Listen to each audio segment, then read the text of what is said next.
ଏବେ आंचलिक पाणीपाग विभाग पक्षर एक बड़ खबर सामना आसी। सूचना अनुसार आउ 3 दिन काल बैशाखी यही सब जिले में प्रबल अति प्रबल वर्षा।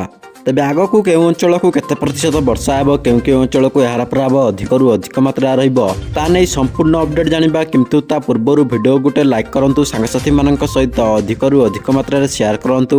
आपण माने जदि आम चैनल रे प्रथम थर पई वीडियो देखुथांती ताहाले एबे सब्सक्राइब करी बेल आइकन को ऑन करी रखंतु, जहा द्वारा जेबे भी जे कोनोसी पाणीपागर लेटेस्ट अपडेट आपण माने सर्वप्रथम आम चैनल रे पाई परिबे। ताहाले लेट न करी चलंतु खबर उपर नजर पकाइबा।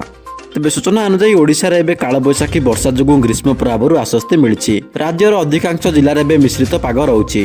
विभिन्न स्थान में सकाଳେ खरा और अपराह्न वर्षा होता देखा मिली।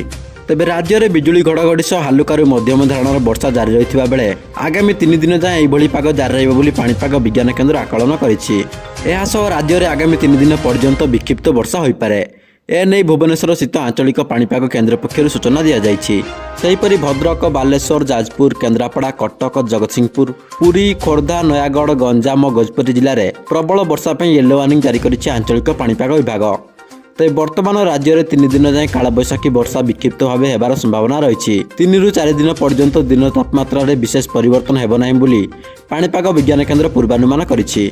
सेपटे मास शेष में घूर्णिबलय ने अनुमान करा आसंता 21 तारिख बेलू पोर्ट ब्लेयर निकट दक्षिण और संलग्न केन्द्रीय बंगोपसागर में एक घूर्णिबलय सृष्टि होगा जाउछि। एहार प्रभाव में 23 मे बेलू मौसुमी उत्तर अंडमान छुईबा नहीं आकलन कर फल थाईलैंड, म्यांमार, बांग्लादेश समेत उत्तर पूर्व भारतर विभिन्न राज्य में वर्षा होबार संभावना रही। तेज ओडिशार यह घूर्णिबलय प्रभाव में वर्षा होगा कि नहीं 19 तारिख पर जमापड़ बोली पाणीपाग विशेषज्ञ मैंने आकलन करिसेंति। तेबे आपण माने वर्तमान वीडियोटी को केउं जिल्लारू देखुछन्ति एवं आपणक जिल्लार पाग किपरि अछि ता कमेंट माध्यम रे हमकु जणातु। जय जगन्नाथ।